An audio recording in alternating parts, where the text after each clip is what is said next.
Hey there, friends and followers of Meyer Sign, Tales of the Magic Skagit.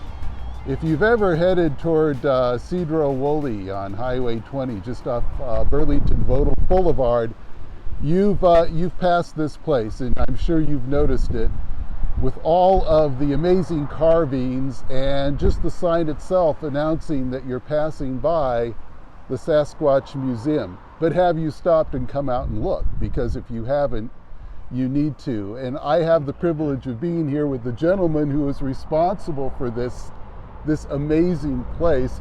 This is Mike Vail, and Mike, this is incredible. I just found out from Mike when I first contacted him about getting together and doing a story that he had worked for Meyer Sign for 19 years on the installation crew, right? Yep. Yeah, well, this is fantastic. So, Mike, what inspired you to do this? Well, thank you very much for coming out, Michael, and this inquiring. Is my pleasure. I'm having a great time. Well, I just have always had an interest in Sasquatch over the years, and about 12 years or so ago, I just thinking of making something for my retirement. I wanted to make something out of absolutely nothing. And so I just knew I had this fascination with Sasquatch, and just kind of started collecting things, and ended up getting logs and chainsaws and turning into doing carvings, and it's growing now to a collection of over 700 different artists' vision of what Sasquatch might be. And I write a very interesting journal for about the past 4 or 5 years of just the stories that people tell me and about the people who come in. Right.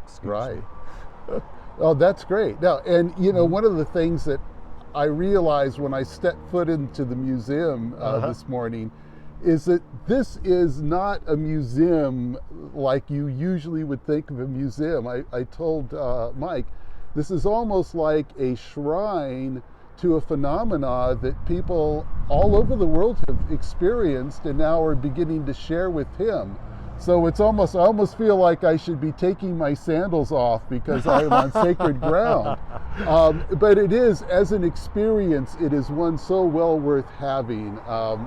And what kind of responses have you gotten from people, Mike? Oh, I get the best people in here, and very few negative people. Yeah. And it's amazing, but it seems like a lot of the negative people are over the internet. Well, yes, comments through that. Yes. And it's like the people who show up here are always the greatest people. Oh, that's wonderful. Yeah, and myself, I really enjoy the legend of the local Skagit Squatches too, because I'm a lifetime resident to Skagit Valley.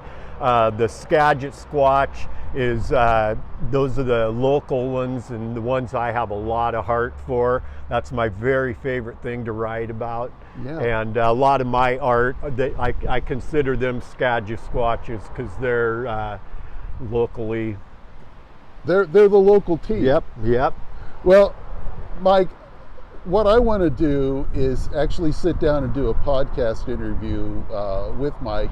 And I really would like to delve more into what he's learned from people about Sasquatch, and even get him to read some of the little articles he's put together based on those responses. So, Mike, until we sit down, which will be soon, thank you so much for taking the time today to show my wife and I around. It's been a fantastic experience. Great way to spend a Friday morning.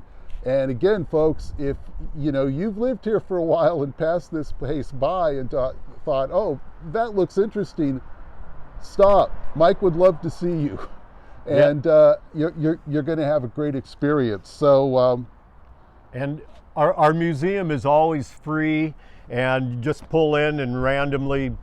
I'll try to come out and greet you when I'm here, and we have a phone number on the sign out front if you would like to make a reservation. And Mike upholds the 3 F's, Mike, and they are? Free, family, fun. Yeah. All right. Thank you, man. It's been great. You bet. Thank you, Michael.